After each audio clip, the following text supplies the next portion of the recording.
Part 1.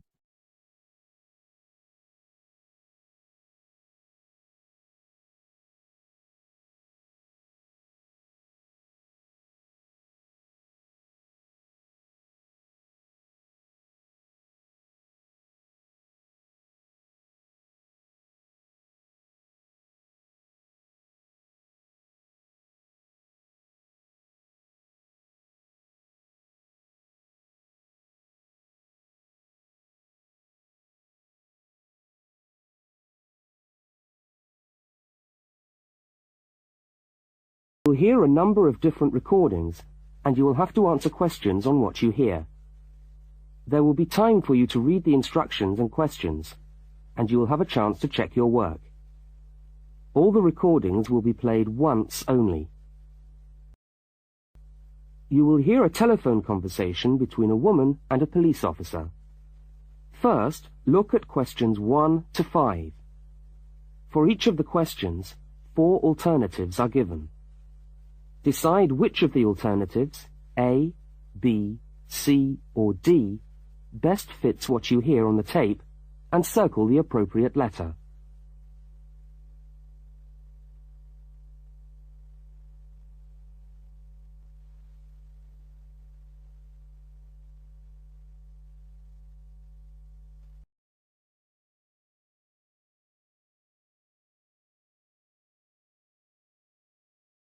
Now we shall begin.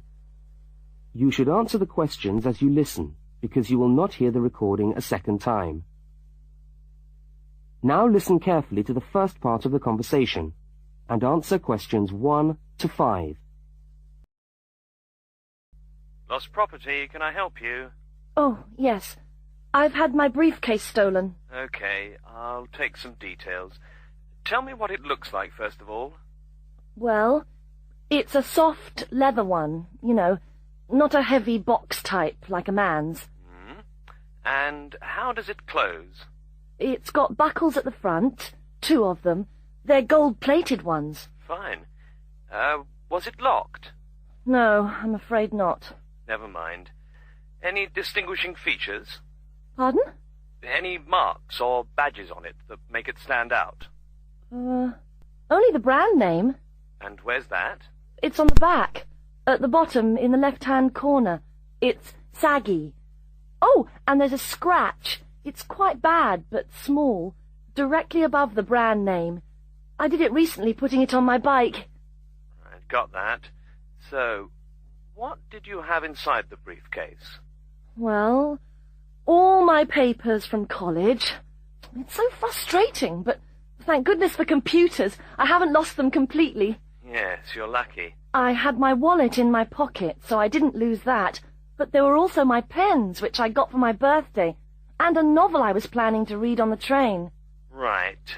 Where exactly did you lose the briefcase? Well, I couldn't believe it. I was standing on the platform. It was right next to me. You were holding it? I'd just put it down on the floor, but I could almost feel it beside me. I was watching for my train because sometimes it comes early, and then next time I looked, my briefcase wasn't there. And what time was this? It must have been about 5:20. No, a bit later.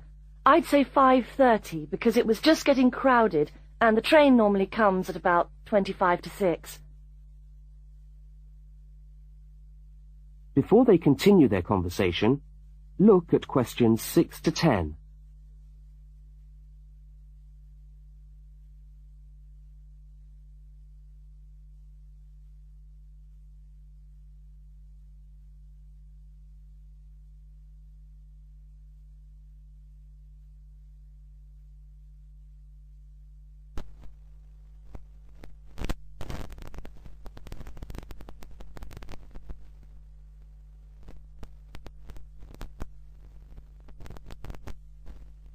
As you listen to the rest of the conversation, complete the form by filling in the numbered spaces 6 to 10.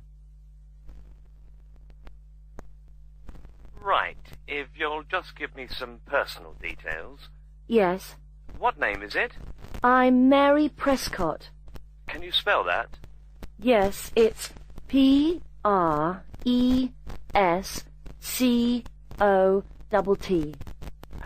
your address? Flat 2, 41 Fountain Road, Canterbury. Fountain Road. Yes, number 41. And have you got a contact telephone number? Yes, it's 752239. 752239. Fine. One last question. What would you say the value of your briefcase is? Including the contents? Yes. Just a rough estimate is fine. I'm not sure. Well, the briefcase itself is quite new. I bought it last month for £40. I suppose about £65. The contents are worth about £20 or £25 at least. That's fine. Well, if you could come down to the station tomorrow, you can sign this form and have a look at what we've got here. Okay, thanks. Bye. Goodbye. That is the end of part 1. That is the end. You now of have section half a 1. minute to check You your now answers. have half a minute to check your answers. Now turn to section 2.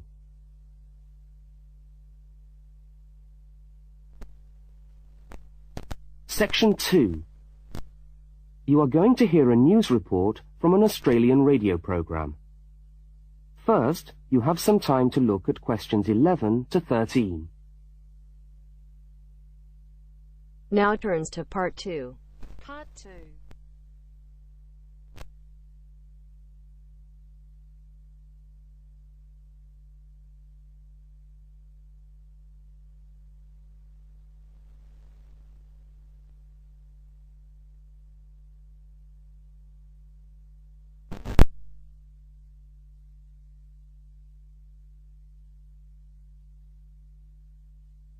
Now listen to the news headlines and tick the 3 other items which are mentioned.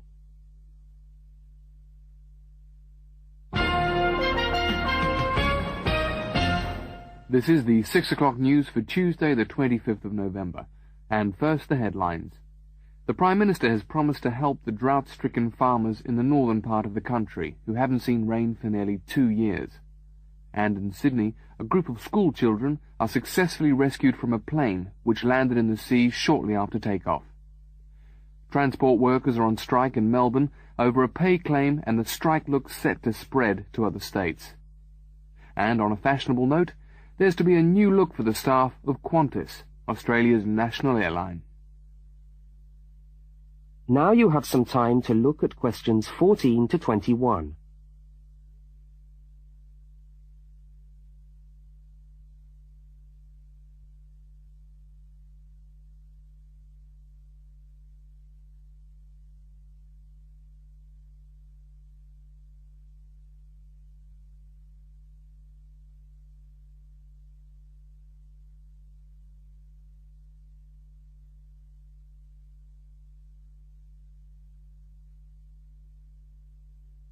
As you listen to the rest of the news, complete the notes in the spaces provided. The Prime Minister has pledged today that he will make $250 million available to help the drought-stricken farmers who have not seen rain for years get through the next 5 years. Money that was to have been spent on the restructuring of Sydney's road system has been reallocated to what the Prime Minister described as a more worthy cause. Farmers are to receive financial assistance to help see them through the worst drought in over 50 years. Many farmers feel that while the money is welcome, it has come too late to save them and their farms from financial ruin, and are angry that the government did not act sooner. A group of school children who were travelling in a privately chartered aeroplane from Sydney to Queensland to take part in a musical concert found themselves swimming for the shore when their aeroplane had to land in the sea just 3 minutes after taking off from Sydney Airport. The pilot managed to bring the aircraft and its 50 passengers down safely in the calm waters of Botany Bay, where boats and pleasure craft were able to come to the rescue of the boys. The fact that it was a weekend meant that there were hundreds of boats in the bay enjoying the good weather, and this undoubtedly helped the rescue operation. "We owe our lives to the skill of the pilot," said one of the boys, but the pilot replied modestly that it was all part of a day's work. However, all their musical instruments were lost, and they never got to play at the concert. That is the end of part 2. You now have half a minute to check your answers.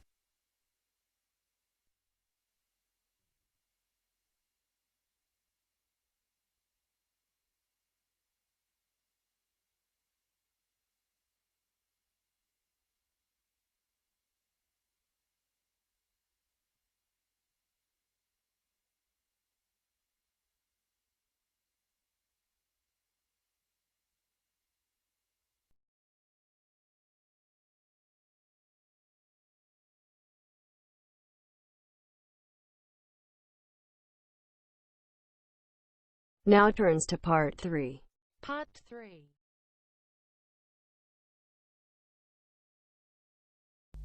In this section, you will hear a conversation between a university student and a university lecturer.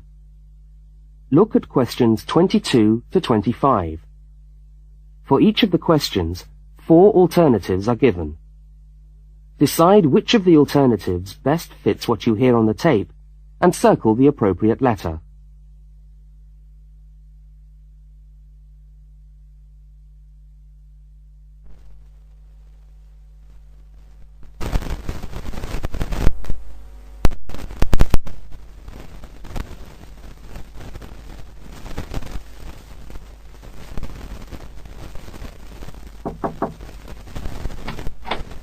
Hello. Can I come in? Oh, yes, come in. How can I help you?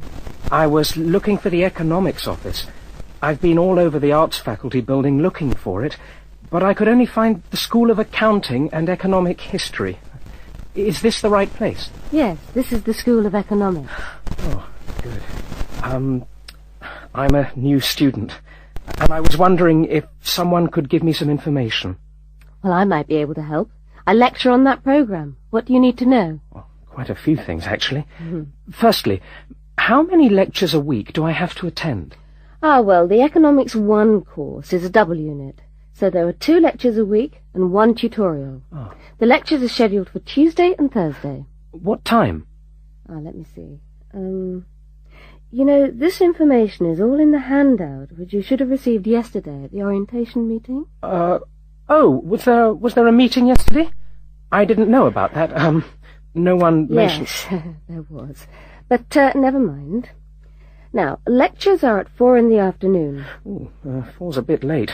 I've got a part-time job that starts at 4:30. Well, you can't be in 2 places at once, can you? And attendance at lectures is necessary. We expect at least 90% attendance at this university, you know. 90%? That's high. Do they enforce that rule? Yes, we do. We're pretty strict about it, actually. And what times have been set down for the tutorials? Do you have that information? That's a very well-attended course, so there's a number of tutorial times. Monday, Wednesday, and Friday, all at 9 o'clock.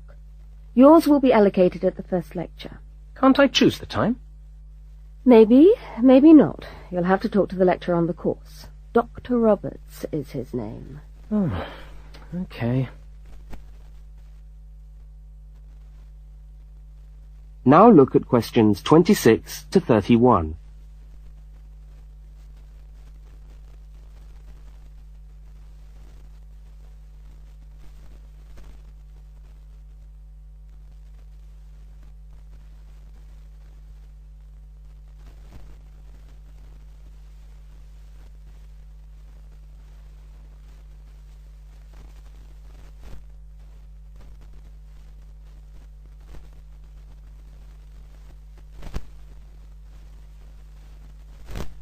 As the conversation continues, complete the notes in the spaces provided.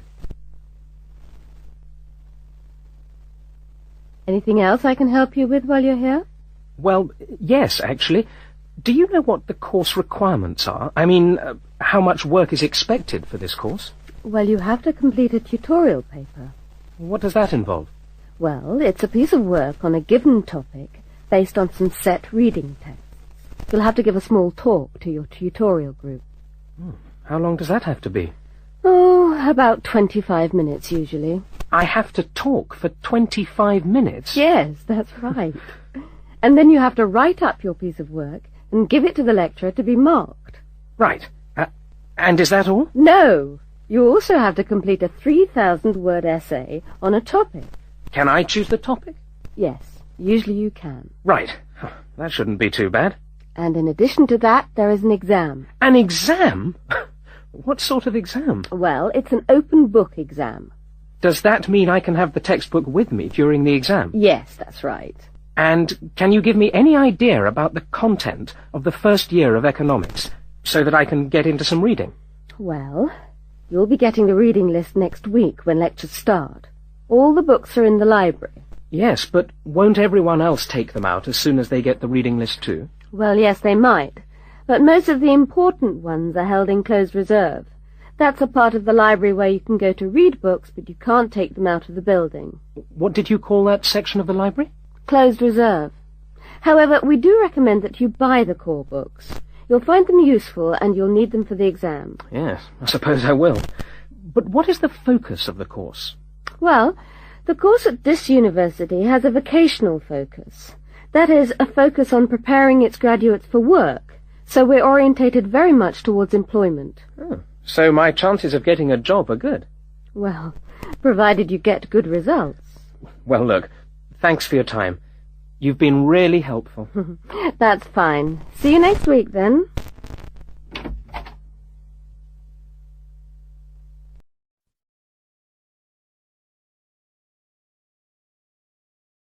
That is the end of part 3. You now have half a minute to check your answers.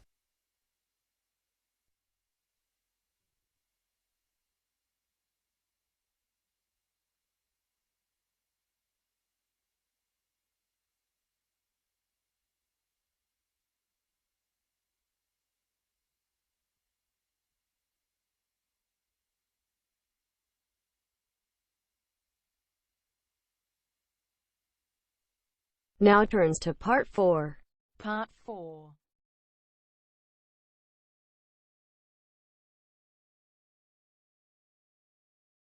You will hear a talk given by a university lecturer about the structure of the university. First, look at questions 32 to 36.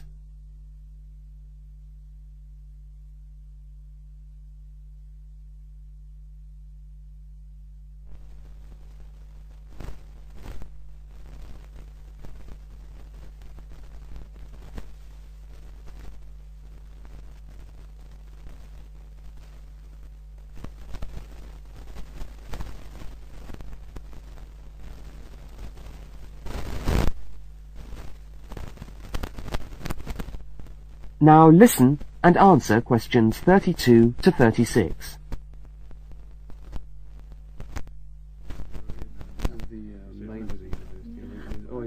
Good morning and welcome to the University of Westlands.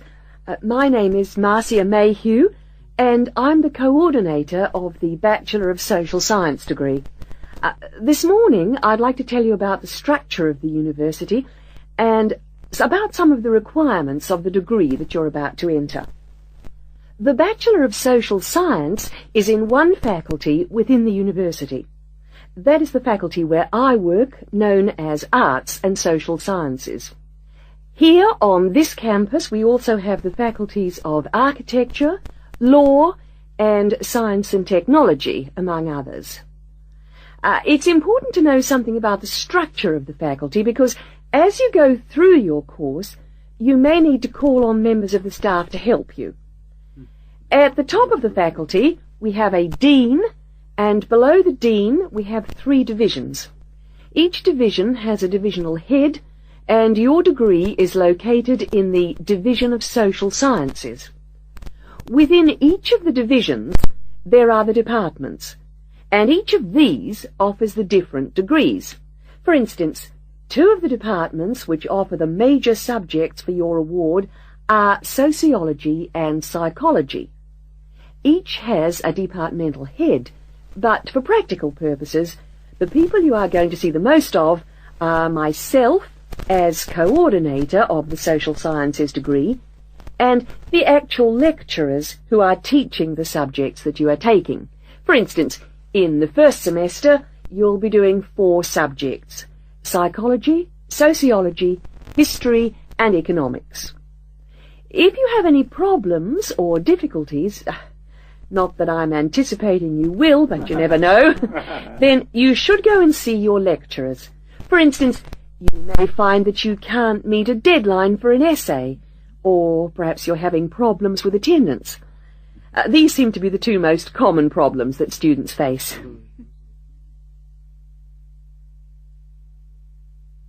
Now look at questions 37 to 41.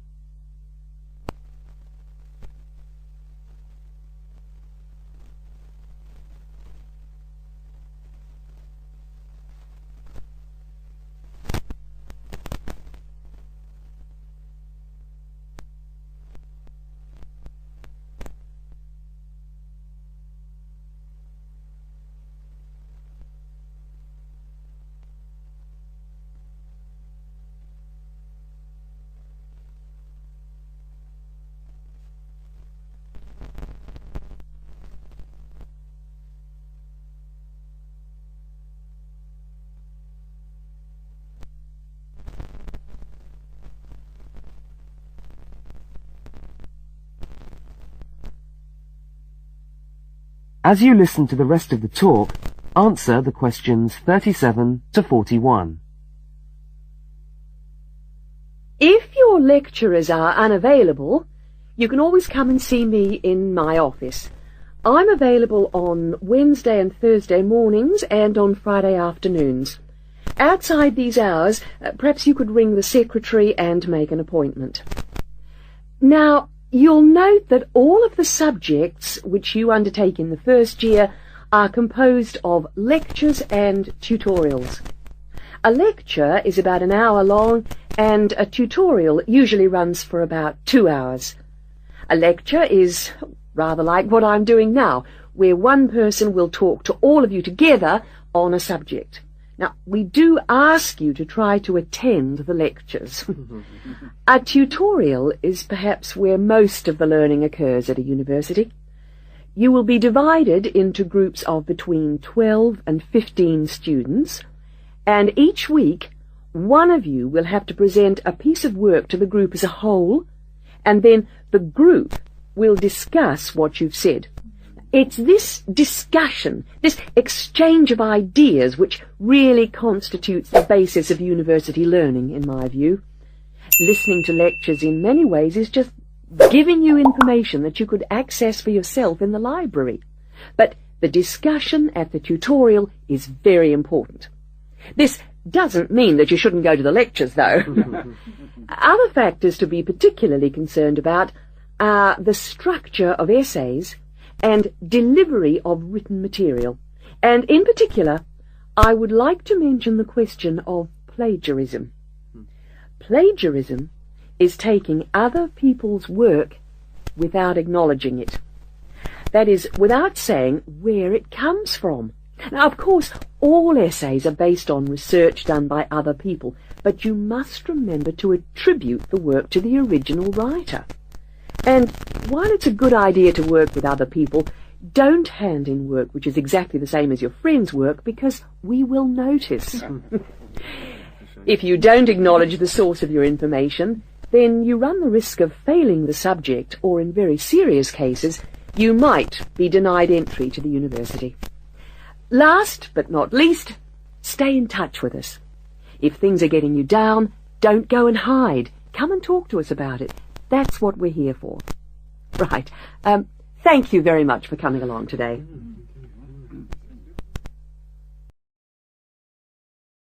That is the end of part 4. You now have half a minute to check your answers.